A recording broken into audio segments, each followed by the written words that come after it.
चलिए आज conditional probability को समझते हैं।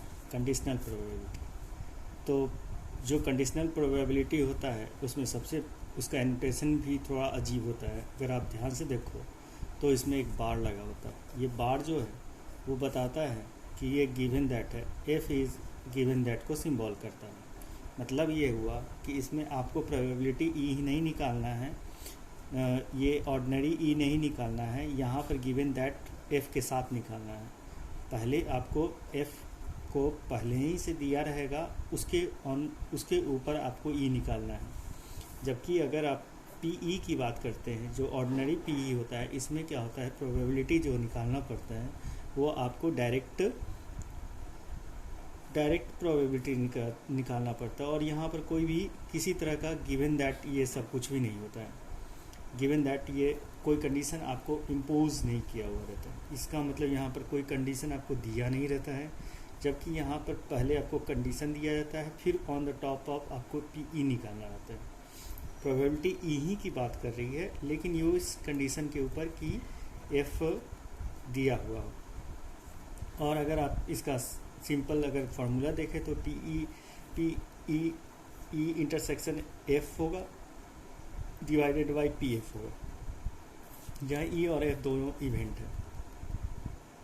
चलिए हम लोग एक क्वेश्चन से इस बात को अच्छी तरह से समझते हैं। मान लीजिए कि ये tossing a fair coin 3 times एक क्वेश्चन है जिसमें कहा गया है कि आपके पास 3 कॉइन्स है और उसको आप टॉस करते हैं। और इसको दूसरे तरह से भी बोल सकते हैं कि एक ही कॉइन को आप 3 टाइम्स टॉस करते हैं, उससे कुछ फ़र्क नहीं पड़ता है। तो अगर कोई आदमी ये बोलता है कि at least 2 heads appear and the first coin show the tail, ये क्वेश्चन का मतलब हुआ कि इस जो 3 कॉइन जो आपने टॉस किया है उसमें 2 हेड होने ही चाहिए और जो फर्स्ट कॉइन होना चाहिए वो टेल होना चाहिए। थोड़ा बात को समझिए, इसमें क्या है कि फिर से बोला जा रहा है कि 2 कॉइन हेड अपीयर होने चाहिए और जो पहला कॉइन होना चाहिए वो टेल होना चाहिए। तो उस हिसाब से अगर उस हिसाब से देखें तो इसमें आपके पास जो सैंपल स्पेस टोटल होंगे उसमें सिर्फ एक ही फिट बैठता है ये, क्योंकि इसमें पहले दिए हुआ है एंड कंडीशन के हिसाब से फर्स्ट कॉइन सो टेल होना चाहिए और 2 हेड होना चाहिए एटलीस्ट। तो सिर्फ आपके पास एक ही फिट बैठता है, तो 1/8 होगा इसका। लेकिन अगर इसी प्रॉब्लम को थोड़ा सा ट्विस्ट किया जाए और इसमें इस तरह से किया जाए कि वो एक कंडीशनल उसमें इम्पोज किया जाए, तो यही स्टेटमेंट थोड़े दूसरे तरह से बोला जा सकता है कि एटलीस्ट 2 हेड अपीयर होना चाहिए। इसमें भी देखिए एटलीस्ट 2 हेड अपीयर होना चाहिए, लेकिन यहाँ एंड है, जबकि यहाँ given that the first coin shows the tail है। इसका मतलब ये हुआ कि आपको एक तरह से समझिए कि आपके पास एक 0 इवेंट से आपने स्टार्ट किया, फिर आपको एक कंडीशन दिया हुआ है और इस कंडीशन के ऊपर आपको एक नया आपको इस कंडीशन के ऊपर इस प्रोबेबिलिटी को निकालना है, ना कि आपको डायरेक्ट प्रोबेबिलिटी निकालना है। इस कंडीशन के थ्रू आपको एक नया प्रोबेबिलिटी निकालना है। अगर ये कंडीशन ना रहे तो ये प्रोबेबिलिटी और प्रोबेबिलिटी सेम ही होगा, लेकिन ये कंडीशन होने के कारण ये और ये में अंतर हो जाएगा। ये सब कुछ हुआ है क्योंकि हमने दिया है कि गिवन दैट, मतलब कि ये ऑकरेंस के साथ ये हम लोग को मालूम है कि फर्स्ट कॉइन होना चाहिए वो टेल ही होना चाहिए, ये पहले ही से मालूम है। तो एटलीस्ट 2 हेड्स अपीयर होना चाहिए, इसका क्या प्रोबेबिलिटी है।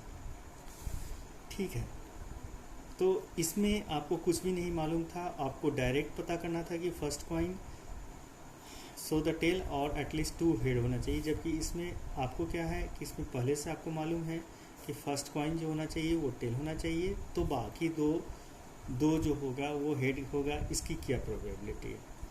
तो इसके डायग्राम में और इसके डायग्राम में बहुत अंतर हो जाएगा। इस नए वाले में अगर हम डायग्राम देखें तो इस डायग्राम को हमने इस तरह से बनाया है कि आपको इसमें मैंने कुछ रेड लाइन और कुछ ब्लैक लाइन खींचे हैं और इसमें देखिए ये थोड़ा बिट कॉम्प्लेक्स हो जाता है सिचुएशन, क्योंकि इसमें गिवन दैट दिया हुआ है, ठीक है। सपोज कीजिए कि हमारे पास सैंपल स्पेस एस है, तो एस में गिवन कितना दिया हुआ है उसको मैंने ब्लू लाइन से, मैंने एक ब्लू लाइन से दिखाया है। और पूरे सैंपल स्पेस को आपको देखिए तो मैंने ब्लैक लाइन से यहाँ पर खींचा। तो ये जो ब्लू लाइन है ये गिवन दैट दिया हुआ है। तो गिवन दैट क्या है कि first coin show the trail. इसका मतलब ये और ये चार जो होगा वो गिवन दैट के अंदर आएगा। जब ये गिवन दैट के अंदर आता है तो अब क्या है कि गिवन दैट के ऊपर मुझे ये ढूंढना है कि हमारा जो होना चाहिए 2 हेड होना चाहिए। तो इन चारों में यही एक जो है वो उसको फुलफिल करता है इस कंडीशन को, ठीक है। तो इसका जो प्रोबेबिलिटी है अगर हम देखें 1/4 हुआ। ये 1/4 कैसे हुआ? क्योंकि इन दोनों में जो कॉमन है वो 1 हो गया और EF 4 हो जाता है। देखिए जो कॉमन एरर होता है, जो बातों को नहीं पकड़ पाते हैं या हम लोग से भी मिस्टेक होता है कंडीशनल प्रोबेबिलिटी में, वो यहाँ पर होता है क्योंकि हम लोग समझते हैं कि गिवन दैट के कारण ये पूरे सैंपल में से इसको ये हमारा ही सैंपल नया सैंपल स्पेस बच गया। मैं इसको एक अच्छे तरह से आपको दिखाता हूँ। अगर आप इसको देख पाओ इस डायग्राम को, तो इस डायग्राम में आपको कुछ चीज़ें देखने को मिलेगी, वो आपको मैं बताता हूँ। जैसे बहुत लोग ऐसे समझते हैं कि जैसे अगर हमारे पास 100 सैंपल स्पेस है, तो अगर हम उस पर एक कंडीशन इम्पोज करते हैं या कंडीशन लगाते हैं तो हमारे पास एक नया सैंपल स्पेस आ जाता है। उस सैंपल स्पेस में से जो कॉमन है वो निकालना पड़ेगा।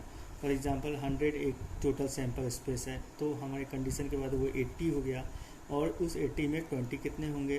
तो 20/80 निकाल करके वो लोग सोचते हैं कि ये कंडीशन हो गया प्रोबेबिलिटी का, जो कि गलत है। ये गलत सोच है, क्योंकि आपका जो सैंपल स्पेस है वो कम नहीं होता है, वो sample space as it is रहता है। उसमें ऐसा नहीं है कि PEF का मतलब ये होता है कि आपको सैंपल स्पेस जो है वो S से S' हो जाएगा, वो S ही रहता है सैंपल स्पेस। तो इसका मतलब ये हुआ कि अगर हम लोग देखें कि इन दोनों में जो कॉमन है, मतलब E और F और डिवाइडेड बाई NF, राइट। तो यहाँ पर जो N' करते हैं या N' करते हैं, ये एक गलत कंसेप्ट है, क्योंकि S जो है वो हमारा सिंक नहीं होता है, वो छोटा नहीं होता है, अभी भी वो बराबर बड़ा है, वो उसी सैंपल स्पेस पर है जो पहले वाला था, वो उसमें कमी नहीं होता है।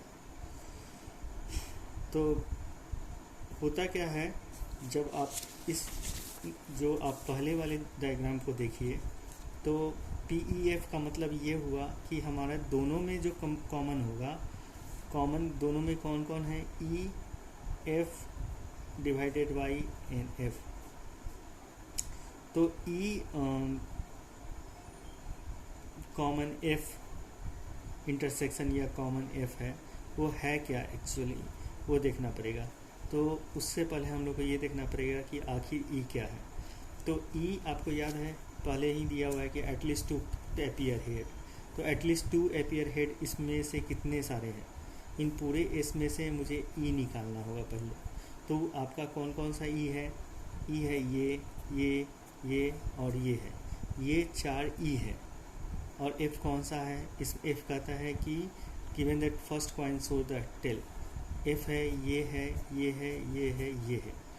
अब क्या है कि अगर जब हम लोग कंडीशन लगा करके बोलते हैं कि हमें फर्स्ट कॉइन टेल होना चाहिए, और तब हम ढूंढते हैं E में कि वो कौन सा है जो दोनों के बीच में कॉमन है, तो हमारे पास ये आता है। इसलिए इस चीज़ को रिप्रेजेंट करने के लिए ये लिखा जाता है।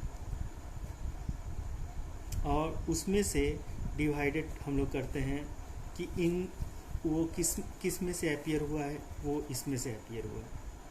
तो इसलिए E/F को इस तरह से लिखा जाता है। अगर हम लोग ये पूछा जाता है कि प्रोबेबिलिटी F अपॉन ई, तो मामला उल्टा हो सकता था। मतलब कि हमारे पास है कि गिवन दिया हुआ है कि एटलीस्ट हमारे पास 2 हेड होना चाहिए, एटलीस्ट 2 हेड होना चाहिए, और बताना है कि वो कौन सा टेल होगा, तो हम लोग इसको इस तरह के फॉर्मूला को लिखते हैं। लेकिन अभी क्या है कि क्वेश्चन ये पूछ रहा है कि हम लोग को दिया हुआ है f और इसमें से हम लोग के इंटरसेक्शन में निकालना है, इसलिए 1/4 होगा। तो हम लोग बता रहे थे कि सपोज कीजिए कि हमारे पास एक सैम्पल स्पेस ऐसा है और फिर हमारा गिवन जो है वो इसको ब्लू लाइन से मैंने दिखाया।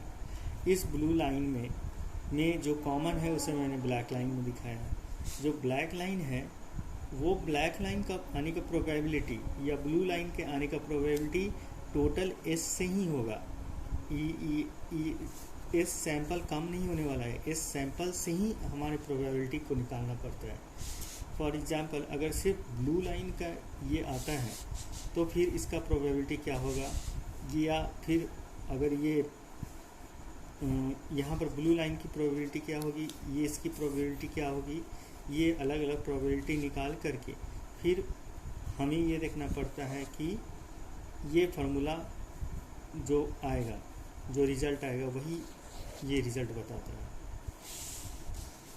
इसलिए अगर आप इसको देखो, इसको देखो तो इसमें क्या है कि PEF equal two divided by NS, और NS और आपका ये रिज़ल्ट निकलता है।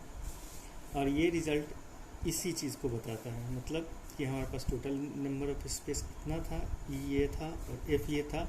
ये जो कॉमन है हमारा फर्स्ट चीज़ हमें F निकालना पड़ता है, F के अंदर से ये निकालना है, तो इसलिए ये फॉर्मूला बनता है।